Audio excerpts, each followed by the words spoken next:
I know there are like 10 billion versions of Ferrero Rocher macarons on the internet already, but I happen to really like my version, and in case you don't already have a version that you love in your kitchen, I just wanted to share what I like to do. So you might already know that I'm going to start off with my French method macaron shells. Of course, you are welcome to use whatever shells you like, Italian, Swiss, whatever it is. I just like to add a bit of the chocolate brown gel food coloring from Americolor. I would recommend doing a brown shell. Again, that is up to you, but I think that it is a good base, especially to mimic the brown, very intensely chocolatey brown of the actual dessert. After I get a really stiff peak on my meringue, I am going to incorporate my dry ingredients, the almond flour and powdered sugar, and then mix those in and do the macaronage to get to that ribbon stage. I show that process in a lot of my videos, so I'm going to skip over it for now and just jump on to the piping. I like to use a little template under my silpat just to make sure that everything is exactly the same size. If you have a silpat that already has a template built into it, that's awesome. Otherwise, I just downloaded this. I searched in Google macaron template and found and printed this off. It is not something I give out or sell simply because it is not mine, and there are, again, dozens of free versions online for you to find. So after I get all of these shells on one tray piped, I'm going to use a sheet pan to tap the bottom of my tray and then let these macs rest on my counter until a little film or skin forms over the top of them. In my kitchen, that can be anywhere from 15 to usually less than 30 minutes, so it might be a little bit longer, especially if you live in a really humid location. After that, I'm just going to bake these at 300 degrees Fahrenheit in my oven in the center, just one tray at a time, for about 16 to 18 minutes. That is what my oven in my kitchen likes. It might be longer or shorter in your kitchen.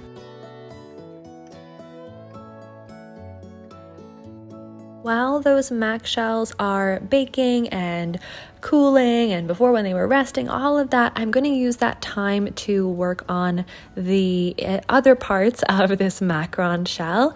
And both the inside of my macaron and the chocolate dip on the top of the macaron are going to use hazelnut. So I just bought some regular hazelnuts at the store. I'm going to roast them in my oven until I start to see some really nice golden color on there.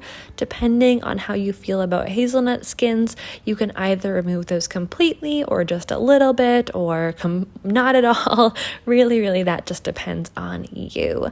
Some of these hazelnuts I am going to just cut in half. Those are going to be for the inside of the macarons, and I'm going to set these aside to use for my filling.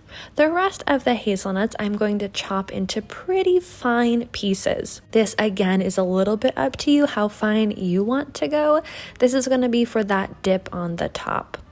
The other thing I need to do right away is get a chocolate ganache going. I like to just use a standard chocolate ganache recipe that uses a mixture of both dark and milk chocolates. I have some salt and honey, or you could use trimoline in there, and then some hot cream. Depending on how large of a batch, you might want to do that in your microwave or on the stove. After that's emulsified, I just add in some butter. So it's a super standard, basic, regular old chocolate ganache. I like to add that in the inside. If you want, you could absolutely just use Nutella. I'm going to use Nutella, or you could use any hazelnut chocolate spread in the buttercream. So again, if you just want to keep things simple, you could just add some Nutella where I'm going to put the ganache later, but I find that adds a little bit extra sweetness, and I like to use darker chocolate to kind of balance out some of the sugary sweetness from the buttercream.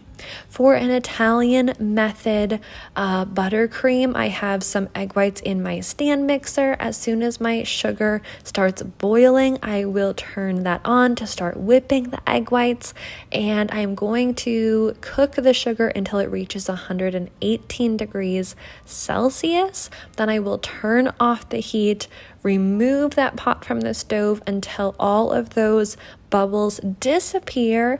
I'm just going to set it aside here. Then once all the bubbles have calmed down and it just looks like a sugar syrup, I will stream it into the whipping egg whites. And then once that cools down, I'll add in my butter.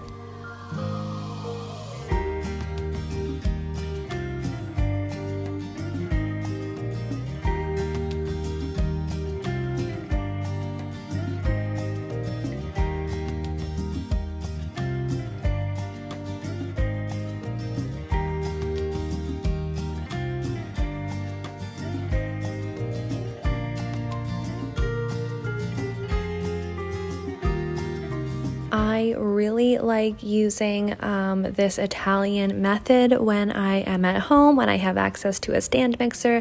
Otherwise, my second favorite buttercream recipe or method is the Swiss method, which uses a double boiler to warm up the egg whites with the sugar before whipping that into a meringue and incorporating the butter.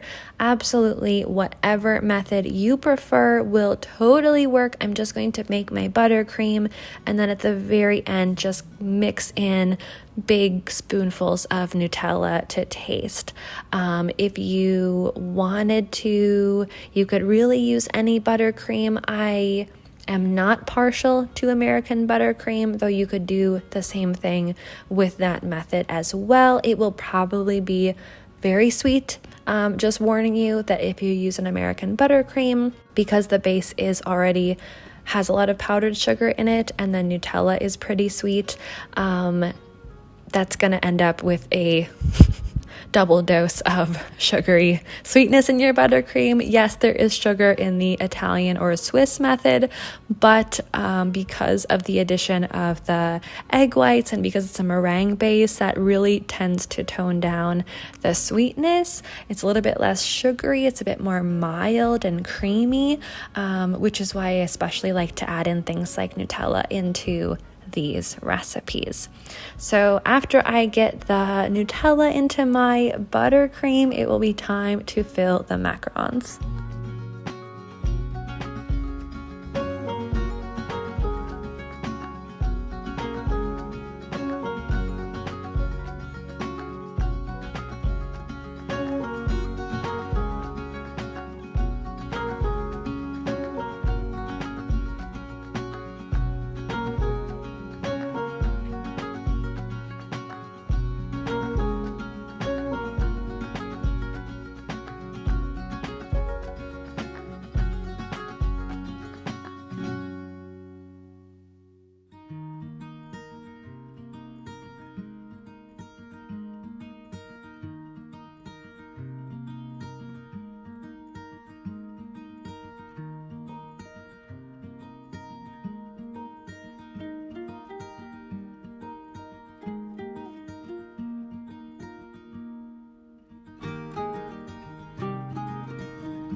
Okie dokie, I've got everything ready. I have my cooled and matched macaron shells. I have those toasted hazelnut halves. I have my chocolate ganache, and I have my Nutella buttercream in a piping bag with a star tip because, I mean, if you're making Ferrero Rocher, might as well be fancy.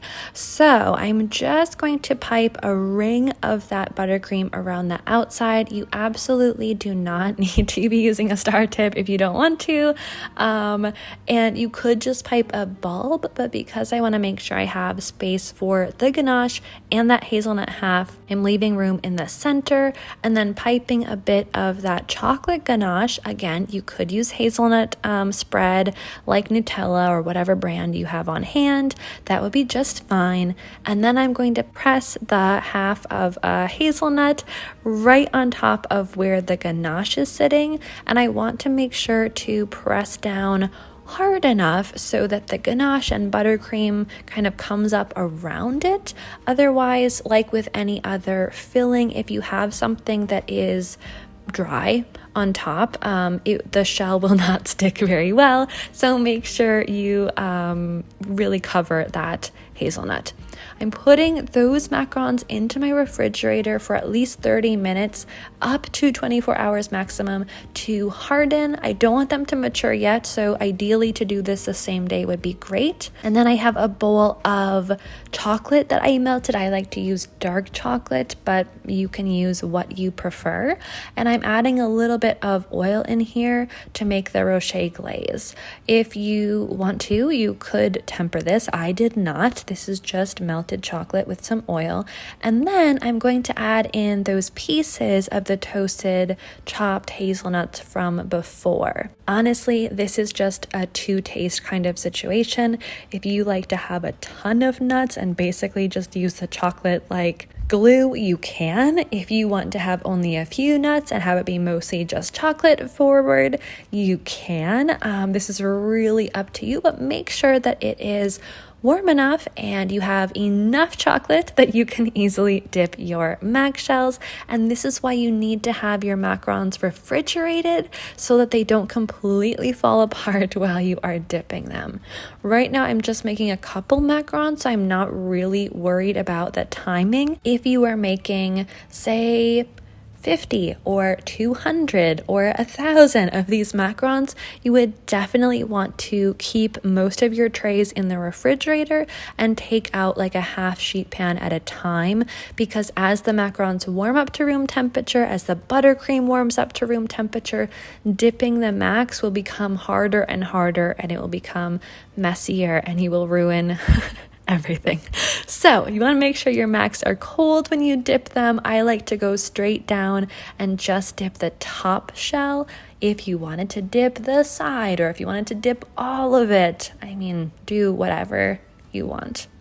I like to add a little bit of gold leaf, and I like to do that while the chocolate is still wet, because it then just basically attaches right on perfectly. It's like it's melting into the chocolate. It's amazing. You do not have to do this. If you waited for the chocolate to completely harden, you could add some gold luster dust. That would also be lovely. Or I've seen some people who have like a gold foil and then kind of wrap them up like they're actually the Ferrero Rocher candies. So there are a lot of options to make these super fun and unique. As I mentioned before, there are tons of versions of these macarons on the internet already. This is just my way of doing this.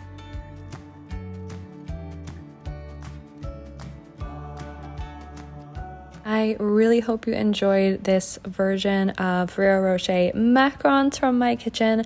Honestly, they're so delicious, but how could anything with hazelnut and chocolate not be phenomenal? There are so many variations you could do, and I love that this macaron isn't too intense or unique with its flavor or design or anything, and yet there is something just kind of fancy about it, especially with that gold leaf element.